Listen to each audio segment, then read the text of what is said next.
금요 차례 때는 믿음의 조상 아브라함을 통해 하나님께서 믿음의 사람들을 어떻게 인도해 가시는지를 좀 배우기를 원하는데요. 이게 지금 아브라함의 얘기가 아니라 나의 얘기라는 것들을 아시고, 지난주 금요 차례 때는 창세기 12장에 하나님께서 아브라함을 부르시고 본토 친척 아비집을 떠나라, 거기서부터 이제 시작이 됐는데요. 믿음은 떠남으로부터 시작되는데요. 하나님께서 아브라함에게 안정감으로부터 떠나라고 한 거죠. 어떤 안정감? 부유하게 살던 안정감, 그 안정감으로부터 떠남으로 우리는 믿음이 시작되는데요. 그러면은 오늘 이제 13장 보기 전에 12장 10절부터 좀 볼게요. 아브라함이 말씀을 듣고 떠났는데 그 땅에 기근이 들었어요. 이제 어려워진 거죠. 그랬더니 바로 어떻게 하죠? 바로 애굽으로 내려가요. 이걸 보면서 아브라함이 얼마나 부족한 사람인지 이제 알 수 있는데요. 이런 부족한 아브라함을 하나님이 어떻게 만들어가는지 이제 우리가 계속 금요 철야 때 이제 알아보기를 원합니다. 그래서 애굽으로 내려갔는데, 애굽으로 내려갔더니, 세상으로 내려갔더니 어떤 일이 오죠? 아브라함이 지금 11절에 보면 뭐라 하냐면, 그가 애굽에 가까이 이르렀을 때 그의 아내 사라에게 말하되 내가 알기에 그대는 아리따운 여인이라. 이제 그 말씀을 따라 갔는데 이제 말씀을 좀 떠난 거죠. 떠나서 이제 자기 생각대로 멋대로 가니까 이제 인간의 지혜가 나온 거죠. 봤더니 자기 아내가 너무 예쁜 거야. 그래갖고 자기 아내대로 뭐라 그러냐면은 12절에 애굽 사람이 그대를 볼 때에 이르기를 이는 그의 아내라 하여 나는 죽이고 그대는 살리. 별의별 생각을 다 하죠. 육신의 생각은 사망이요, 영의 생각은 생명과 평안이라고 주님께서 말씀하셨는데, 세상을 따라가면, 우리가 하나님을 믿는다고 하면서 세상을 따라가면 이렇게 세상의 지혜들 있잖아요. 눈에 보이는 대로 살아가게 되거든요. 근데 이 아브라함 또한 믿음의 조상이지만 얼마나 부족했는지 말씀을 통해 보게 되거든요. 그러면서 원하건대 그대는 나의 누이라 하라. 그러면 내가 그대로 말미암아 안전하고 내 목숨이 그대로 말미암아 보존되리라 하니라. 말도 안 되는 얘기를 지금 하고 있죠. 믿음의 조상이 엄청나게 부족한 사람이었구나. 아브라함이 훌륭했던 게 아니라 아브라함을 만들어 가신 그 하나님이 훌륭하다는 거를 이 부분에서 볼 수 있는데요. 어쨌든 그래갖고 바로가 그 여인에게 반해서 이제 뭐 아내로 삼으려고 하고 아브라함이 아내를 잃어버릴 엄청난 위기 가운데 있습니다. 그런데 하나님은 우리가 믿음의 여정을 가는 데 있어서 우리가 한 실수, 우리의 죄죠. 어떻게 보면 지금 아브라함의 이 죄를 화가 지금 복이 되게 만드시는 그 사건을 일으키십니다. 그래서 우리는 하나님만 바라보면 나의 실수, 나의 죄 또한 하나님께서 이 화를 복으로 바꾸시는 그 하나님의 은혜를, 철저한 그 하나님의 은혜를 깨닫게 되는데요. 그래서 결국은 이 바로가 18절에 바로가 아브라함을 불러 이르되 내가 어찌하여 나에게 이렇게 행하였느냐, 내가 어찌하여 그를 내 아내라고 내게 말하지 아니하였느냐, 내가 어찌 그를 누이라 하여 내가 그를 데려다가 아내를 삼게 하였느냐, 내 아내가 여기 있으니 이제 데려가라. 아유, 그냥 목을 쳐서 죽여야죠. 그쵸? 하나님은 보호하십니다. 바로가 어떻게 이렇게 아브라함을 용서해요. 그쵸? 그러면서 또 더 웃긴 게 뭐냐면요, 바로가 사람들에게 그의 일을 명함해 그들이 그와 함께 그의 아내와 그의 모든 소유를 보내었더라. 말이 안 되는, 지금 이 엄청난 화를 만났는데 이걸 복으로 바꾸시는 하나님을 경험하게 되거든요. 우리가 어떠한 어려운 상황 가운데 있을지라도 주님만 바라보면 화를 복으로 바꾸시는 그 하나님의 은혜를 경험하게 될 줄을 믿습니다. 아멘. 창세기 13장 오늘 이제 볼 장인데요. 이 말씀을 통해서 하나님께서 우리에게 지금 뭐를 떠나라고 하는지, 나를 지금 믿음의 가문으로 지금 만들려고 하시는데 나로부터 뭐를 지금 떠나라고 하는지 이 말씀을 통해서 깨닫는 시간이 되기를 원하는데요. 1절에 보면 아브라함이 애굽에서 그와 그의 아내와 모든 소유와 롯과 함께 네겝으로 올라가니 아브라함에게 가축과 은과 금이 풍부하였더라. 하나님께서 기근이 들여서 어렵던 아브라함에게 지금 부자가 되게 했어요. 너무 놀라운 일이 일어난 거죠. 이게 아브라함이 노력해서 부자가 된 건가요? 아니라는 거죠. 그 하나님 바라보고 있었기 때문에 하나님이 그 화를 바꿔서 복이 되게 지금 하나님이 지금 축복하고 계신 거예요. 부족한 아브라함을 축복하시고 계시는 하나님을 볼 수 있는데요. 그렇게 하다가 이제 어떤 일을 만나냐면요, 오늘 좀 집중해야 할 부분이 바로 이 부분인 것 같아요.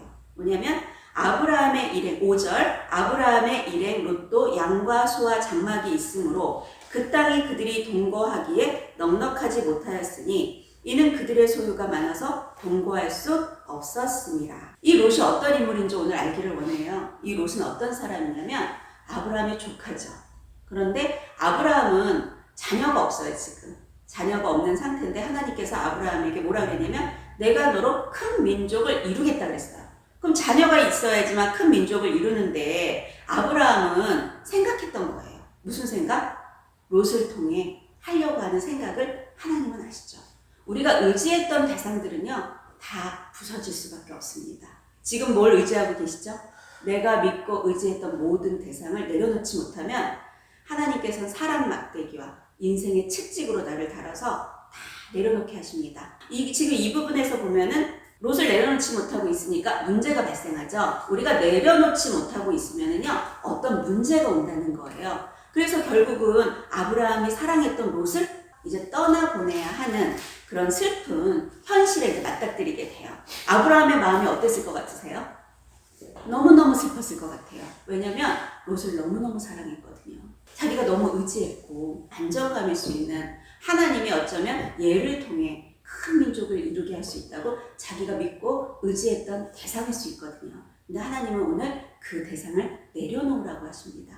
그래서 어쨌든 우리가 내려놓지 못하는 그 대상이 있다면 그거로 인해서 우리는 많은 문제들이 나에게 올 수 있고 그것들을 내려놔야 되는 그런 때를 분명히 가져야 된다는 거죠. 이제 그 롯과 헤어지는 되게 슬픈 현실 속에 있었는데요. 이제 아브라함이 얼마나 롯을 사랑하면 이렇게 해요. 8절에 아브라함이 롯에게 이르되 우리는 한 친족이라 나나 너나 내 목자나 내 목자나 서로 다투게 하지 말자. 내 앞에 온 땅이 있지 아니하냐. 나를 떠나가라. 내가 좌하면 나는 우하고 내가 우하면 나는 좌하리라. 구절을 통해 뭘 알 수 있냐면 아브라함이 얼마나 롯을 사랑했는지를 알 수 있어요. 너가 선택해. 너가 제일 좋은 거 가져가. 뭐 이런 거죠. 이 롯이 눈을 들어 요단 지역을 바라본즉 소알까지 온 땅에 물이 넉넉하니 여호와께서 소돔과 고모라를 멸하시기 전이었으므로 여호와의 동산 같고 애굽의 땅과 같았더라. 우리 인간의 눈으로 보면은요 굉장히 좋은 것이 하나님의 눈으로 보면은 아주 최악일 수 있거든요. 근데 롯은 지금 인간적인 생각이 가득 찬 사람이었기 때문에 영적인 눈이 없는 거죠. 그 세상의 눈으로 보니 소돔과 고모라가 멸망할 걸 모르는 거죠. 근데 인간의 눈으로 보기에 여긴 어떠죠? 너무나도 좋아. 여호와의 동산 같아. 그리고 애굽 땅과 아직 애굽 땅을 그리워하고 있는 그 롯에게는 이 땅이 너무나도 좋아 보였던 거죠. 그래서 우리는 인간의 생각과 하나님의 생각은 너무나도 다르고 하나님이 보는 대로 우리가 보지 않으면 우리는 이 망하는 땅을 선택할 수밖에 없다는 거죠. 어쨌든 롯은 여기에 자기 눈에 보기 좋은 걸 선택하죠. 그러므로 롯이 요단 온 지역을 택하고 동으로 옮기니 그들이 서로 이제 떠난지라. 바로 이제 12절 아브라함은 가나안 땅에 거주하였고 롯은 그 지역의 도시에서 머무르며 그 장막을 옮겨 소돔까지 이르렀더라. 14절에 보면 굉장히 드라마틱한데요. 롯이 아브라함을 떠난 후에 하나님은요 우리가 내가 의지했던 나의 안정감 이런 모든 것들을 떠날 때 그때 하나님은 우리에게 나타나서 세미하게 말씀하시는 하나님이세요. 내가 그 의지하고 믿고 나의 안정감이라고 생각했던 모든 것들을 붙들고 있을 때는요 하나님이 잘 말씀하지 않으세요. 근데 롯이 어떤 거였죠? 아브라함이 믿고 의지했던 대상이죠. 근데 그 대상을 딱 떠난 후에 아브라함의 마음이 어땠을까요? 쓸쓸함과 이제 어떻게 해야 될지 모르는 그런 많은 복잡한 심정 가운데 있을 그때에 여호와께서 아브라함에게 말씀하시되 너는 눈을 들어 너 있는 곳에서 북쪽과 남쪽 그리고 동쪽과 서쪽을 바라보라. 보이는 땅을 내가 너와 내 자손에게 주리니 영원히 이르리라. 지금 이게 보면 뭐냐면요 인간의 눈에 이거 안 되는 땅이에요. 인간의 눈에 이건 아니야. 그런 땅인데 너 눈을 들어서 이렇게 바라보래요. 바라봐도 무슨 이건 인간의 눈에 괜찮은 땅이 아니야. 그런데 그 괜찮은 땅이 아닌 곳에 누가 복을 주시면 하나님이 복을 주시면 그 땅은 금땅이 됨을 믿습니다. 그래서 인간의 눈에 최고의 강남 이런 땅이 아니라 진짜 저기 시골 저 끝에 있는 진짜 사람도 알지 못하는 그 땅을 이렇게 종가횡으로 지금 바라보라는 거예요. 인간의 눈으로는 볼품없고 아무것도 없는 그 땅이 하나님이 복을 내리심으로 최고의 땅이 됨을 믿습니다. 그럼 우리는 모든 것들이요, 지금 오늘 이 말씀을 통해 하나님의 손에 있음을 볼 수 있는데요. 하나님은 너무나도 훌륭한 사람을 불러서 믿음의 사람을 만드는 것이 아니라요, 너무나도 부족한데 이 마음이 하나님을 사랑하고 그런 귀한 마음을 갖고 있는 사람을 불러서 사람은 외모를 보거니와 나 여호와는 중심을 본다 그러잖아요. 우리의 마음을 보고 계시는 그 하나님이, 하나님 나 너무 부족하지만 하나님 나 하나님 위해 살고 싶어요, 이런 자들을 통해 일하시는 그 하나님, 그래서 아브라함의 그 귀한 마음을 보시고 믿음의 조상으로 선택하시고 오늘도 만들어 가시는 그 하나님을 볼 수 있는데요. 오늘 이 말씀을 통해 하나님께서 여기 계신 성도님들에게 무엇으로부터 떠나라고 하시는지 깨닫는 시간 되기를 원합니다. 내가 하나님 외에 믿고 의지하는 대상이 있다면 다 내려놓으시고 나의 나된 모든 것들을 다 내려놓고, 우리의 신앙은 나를 죽이고 나는 죽고 예수로 사는 것인데, 내가 지금 뭔가를 붙들고 있다면 이렇게 어려움들이 오고 그런 어려움 가운데 우리는 빠져서 맨날 하나님 원망하고 이렇게 살아갈 수밖에 없는 존재잖아요. 그런데 오늘 이 말씀을 통해 하나님께서 이제 우리를 믿음의 가문으로 선택하시고 이제 우리를 통해 이루실 많은 것들을 보게 하시는데요.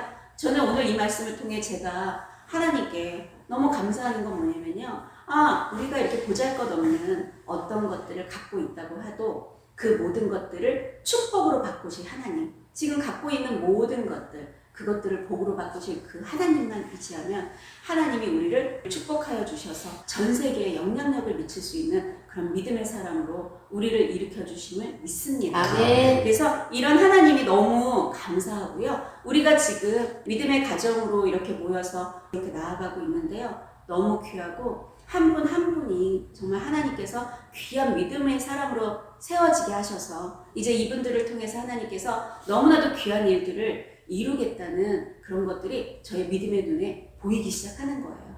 한 사람이 1000명, 10,000명을 감당할 수 있는 그런 믿음의 사람으로 일어나시길 예수님의 이름으로 축복드립니다. 그래서 오늘 이 말씀을 통해 하나님께서 우리의 화를 복으로 바꾸시는 그 하나님, 나의 부족함을, 하나님께 나의 실수를, 나의 모든 것들을 합력해서 가장 좋은 것을 나에게 주시는 그 하나님의 그 마음을 너무나도 알게 됐는데요. 오늘 이 시간, 오늘 이 말씀을 통해 계속 이 말씀을 묵상해 보시면서 나에게 내려놓으라고 하는 건 무엇인지를 깨닫고 내려놓으시는 시간이 되기를 소망합니다.